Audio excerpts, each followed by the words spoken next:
नमस्कार. श्री स्वामी समर्थ स्वामीमय मंगला चॅनेलमध्ये तुम्हा सर्वांचं स्वागत आहे. दिनांक 30 एप्रिल बुधवार रोजी अक्षय तृतीया हा सण आहे.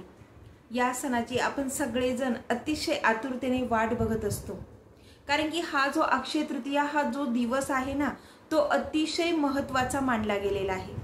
बघा, आपल्या या भारत देशामध्ये ना आपण सगळेच जण म्हणजे जे काही आपले 4 मुहूर्त आहे त्या 4 मुहूर्तांपैकी हा जो काही अक्षय तृतीया हा जो काही दिवस आहे, हा दिवस म्हणजे अर्धा मुहूर्त मानला गेलेला आहे. कारण की या दिवशी तुम्हाला कुठलेही नवीन जर कार्य सुरू करायचं असेल तर तुम्हाला या दिवशी मुहूर्त बघण्याची गरज पडत नाही. या दिवशी तुम्ही बिनधास्त कुठल्याही वेळी तुमचं नवीन कार्य सुरू करू शकतात.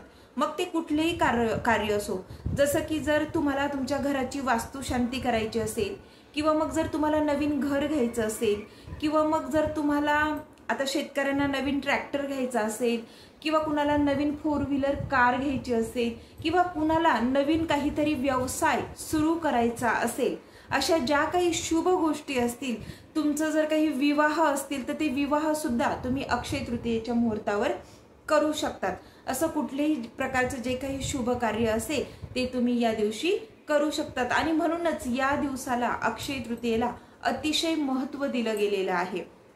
तसेच या दिवसाला पितरांचा श्राद्ध दिवस असे म्हणून सुद्धा संबोधले गेलेले आहे. कारण की या दिवशी पितरांच्या नावाने जर तुम्ही दान केलं, तर्पण केलं, हवन केलं, कुठलंही पुण्यकर्म केलं, जसं की पूजा केली, जप केला, नामस्मरण केलं, तर याच्याने पितरांना सद्गती आणि मोक्ष मिळण्यास मदत होते. आणि हे जे आपण पितरांच्या नावाने हे जे काही नामस्मरण, जप, दानधर्म केलेलं असतं त्याच्याने पितरांना मोक्ष तर मिळतोच, आणि हे जे काही पुण्यकर्म आपण केलेलं असतं ते अक्षय टिकतं. आणि म्हणूनच अक्षय तृतीयेच्या दिवशी तुम्ही जेवढं जास्त नामस्मरण कराल, जेवढं जास्त दान कराल, जेवढं जास्त हवन कराल, तेवढं तुमच्या पितरांना सद्गती आणि मोक्ष मिळण्यास मदत होईल. आणि त्याचबरोबर तुमचं पुण्यकर्म सुद्धा अक्षय टिकेल. आणि म्हणूनच या दिवशी तुम्हाला जास्तीत जास्त नामस्मरण करायचं आहे. म्हणजे अक्षय तृतीया हा जो दिवस आहे ना, तर हा खास पितरांचा दिवस म्हणून मानला गेलेला आहे. आता अक्षय तृतीया हा सण तुम्हाला कसा साजरा करायचा आहे, तर हा सण खास करून आपल्या पितरांना तृप्त करण्यासाठी असतो. आणि म्हणून तुम्हाला काय करायचं आहे, तुम्हाला एका चौरंगावर गव्हाची रास काढून त्याच्यावर तुम्हाला एक करा आणि एक पाण्याने भरलेली एक केळी, म्हणजे अशी घागर असते बघा मीडियम साईजची, ती घागर तुम्हाला ठेवायची आहे, ज्याला का आपण केळी असं म्हणतो. आणि त्याच्यावर एक छोटंसं मडकं, ज्याला आपण करा म्हणतो, ते दोन्हीही तुम्हाला पाण्याने भरून ठेवायचे आहे. ते पाण्याने भरल्यानंतर त्याच्यावर तुम्ही आपला जो काही नैवेद्य बनवलेला असतो गोडाधोडाचा, जसं की पुरणपोळी, रस वगैरे, हे जे काही आपण पितरांसाठी बनवलेलं असतं. आता पितर हे फक्त वासाचे भुकेले असतात, बाकी तो स्वयंपाक आपणच खाणार असतो.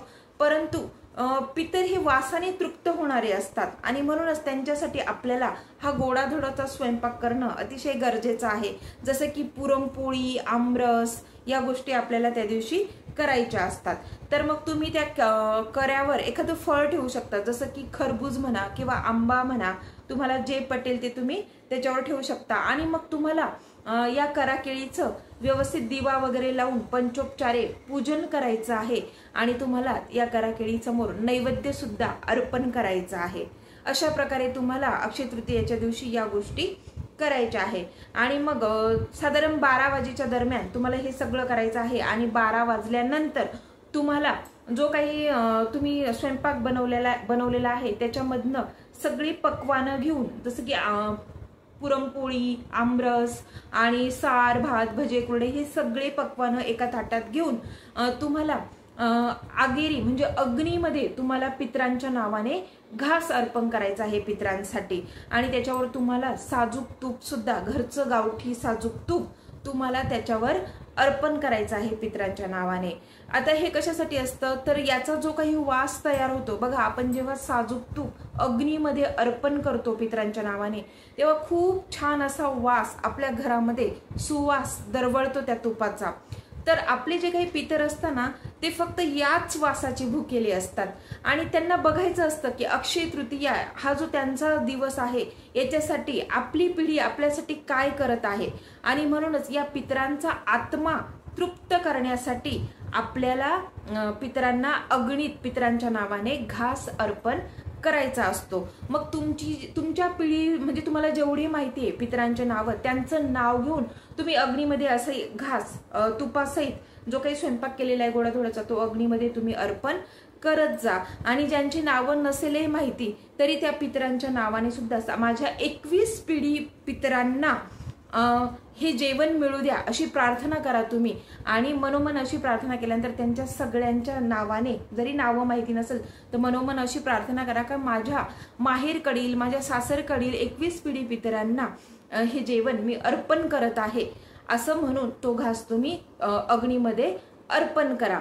तर अशा प्रकारे तुम्हाला म्हणजे याच्याने काय होतं, तो जो काही वास आपल्या घरात दरवळतो त्या छानशा सुवासाने आपले पितर आहे ना अतिशय तृप्त होतात आणि ते आपल्याला चांगले आशीर्वाद देतात।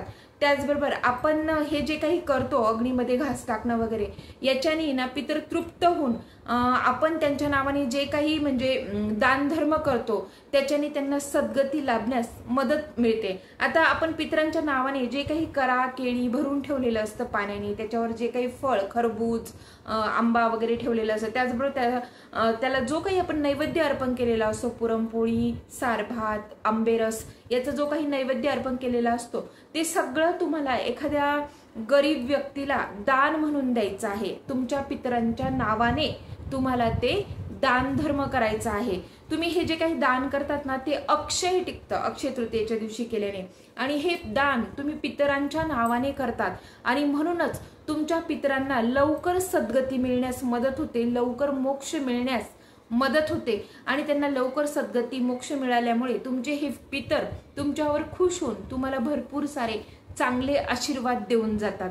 आणि म्हणूनच तुम्हाला करा केळी भरलेलं म्हणजे ते पाण्याने भरलेलं पाहिजे, दोन्ही गोष्टी पाण्याने भरलेलं, रिकामा करून दान करू नका, ते पाणी त्यात तसंच राहू द्या आणि पाण्यासहित तुम्ही तुमच्या घरात जी म्हणजे तुमच्याकडे कामवाली वगैरे असेल ना तर तिला सुद्धा तुम्ही ती घागर आणि तो करा तुम्ही पाण्याने भरलेल्या सहित अर्पण करा। तो जो काही नैवेद्य आहे तो सुद्धा तिला दान करून द्या, ते जे काही फळ असेल ते सुद्धा तुम्ही तिला दान करून द्या।